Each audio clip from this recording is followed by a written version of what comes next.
Hi everyone, my name's Matthew and I'm part of the FAAA Emerging Professionals and Students Committee. Today I have with me Nicole Gardner, who is a financial advisor at Goals and Dreams. This is our first fireside chat that we're doing as part of the FAAA's Fireside Chat program. Nicole, do you want to tell me a bit about yourself before we start off?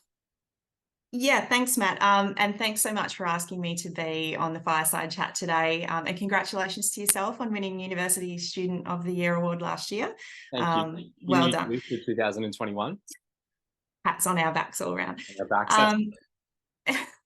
So as you said, I'm a financial advisor. I'm working with Goals and Dreams Financial Planning. We're based in Chermside, which is in the northern suburbs of Brisbane. And I guess as a financial advisor, my key role is to meet with clients, understand where they are at in their life, what's important to them, what they're hoping to achieve. And then I'm the person that, provides that advice to help them achieve the things that they're trying to. And I love it. Role. Yeah, very people-oriented role by the sounds of it. And Yes. one where you're actually, improving the lives of others as well. So, and quite a fulfilling role, I can imagine. It is, yeah. The first question that I have for you today is, what is your current role, which you have kind of described just then, and how does your job fit within the financial advice profession? Yeah, so as we spoke about before, there are so many different roles in financial advice, and being a financial advisor is just one of those roles, and that is the role that I have.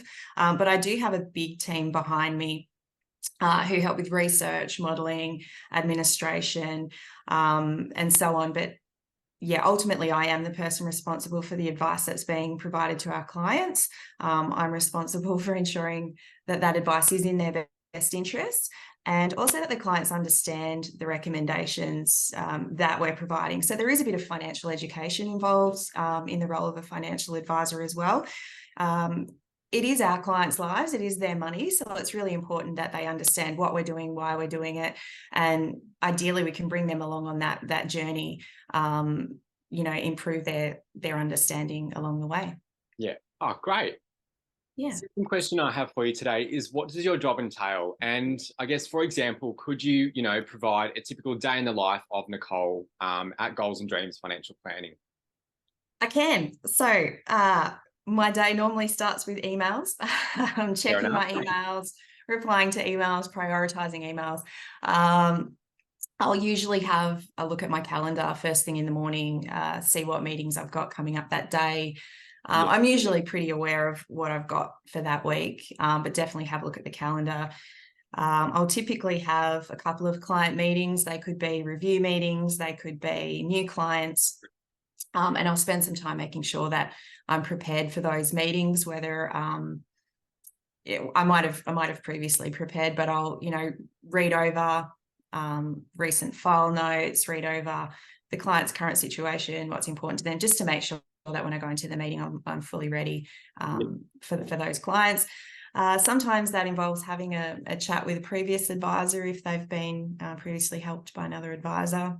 Mm-hmm. So yeah, the client meetings is a big part of my day. File notes can also be a part of my day. So familiar with them.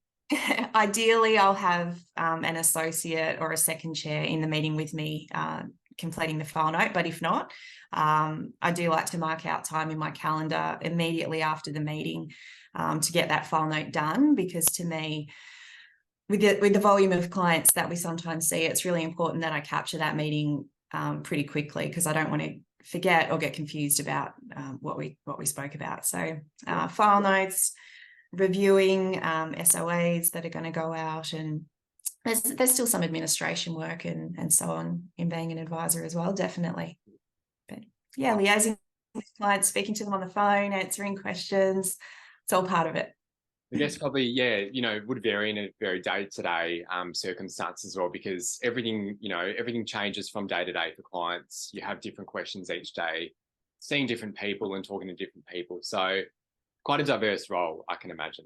It is. And sorry, I forgot to add another part, networking with other professionals. So I do often go to, like a networking breakfast on a Tuesday morning, and I'll talk to accountants, lawyers, HR people, just all other small businesses and professionals in the area. And it's really good. It's really good to do, have those referral partners. If there's something one of your clients needs that you can't offer, it's good to have people that on a personal level that you can refer to. A third question I have for you is, what influenced your decision to begin a career in the financial advice or financial services sector? I love this question. I think it's actually an important question. And for me, it can actually be a little bit difficult to talk about because it is kind of a little bit personal.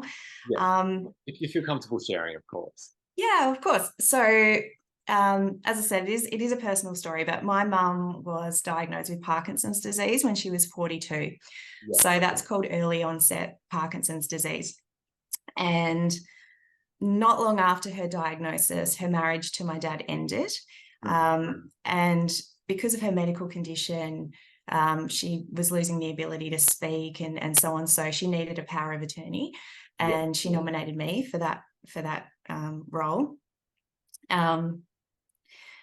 My mum had been a typical stay-at-home mum. She looked after the kids, didn't really have much in the way of a career or super or insurance in place. She'd always relied on dad. So when that marriage ended, she really found herself in a situation where she had no, I guess, financial security. Because of her medical condition, she couldn't work.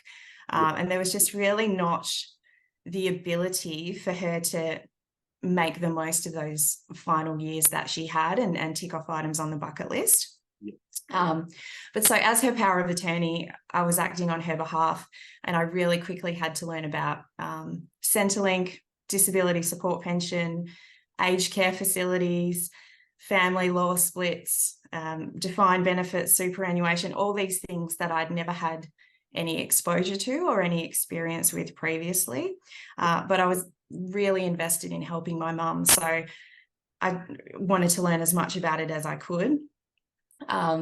Sadly, my mum passed away when she was 59. And I guess in the end, I was able to help mum a little bit, but it was kind of a case of too little too late for her. So it wasn't a great outcome. And it was just a situation that I really wouldn't wish upon anyone. And so walking away from that, the feeling that I really wanted to help her and really couldn't, I thought, well, I couldn't help mum, but maybe I can help everyone else. And so when I'm helping my clients, I always remember, well, what did I want to do for mum? And I treat clients in the way I would family. And so that's what's motivated me to, complete my study and just keep pushing through, because I don't want anyone to go through what she went through, and, helping people get set up financially so that if the worst happens, they're in a good spot to,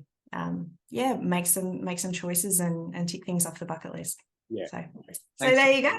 Yeah, that's a really personal story, and I think it really brings an element, a personal element to this conversation. Yeah. So thank you for sharing. Yeah, and that's my story. Everyone will have their own story, but having a reason why you're doing this is really important. I think it's always important to have that sense of identity about your role and what you do want to achieve and fulfill within that role itself. Fourth question I have today is, what is your favorite part of the job? Definitely spending time with clients. I love knowing that the advice we provide and the conversations we have, it's not only improving their financial situation in terms of, the numbers, but the numbers are really quantifiable, and you can say, we achieved X return in the last 12 months, and that's great. But what I really love is seeing those qualitative, for lack of a better word, benefits that advice can bring. So I'm talking about the improved peace of mind, the better relationships that they have with their partners, the ability to, relax, worry less, knowing that they're on track, that they're taking steps, there's a plan in place. So and just that general happiness and well-being that they get from having an advisor in their lives. You know, most of my clients are time poor. And so when they work with us, they know that we're taking care of the numbers part, and then they can just focus on the important stuff, like planning their next holiday, spending time with their kids, enjoying their retirement, whatever it happens to be. So yeah, that's what I love. That's the part I love. Last question I have today for you before we head off is, as a career changer, what is your number one tip for those thinking about a career in financial advice? I actually have so many tips, but you've asked just for one. So just for one today. Sorry, Nicole. That's okay. My number one tip for career changers is never stop learning. So if you're coming into this profession and you're thinking, once I've completed my approved degree, or once I've done this ethics unit, then I'll be ready and I'll know. Or if you're thinking, once I've done my professional year, then I'll be ready, then I can tell you that there'll always be something else to learn. You will never know everything, obviously.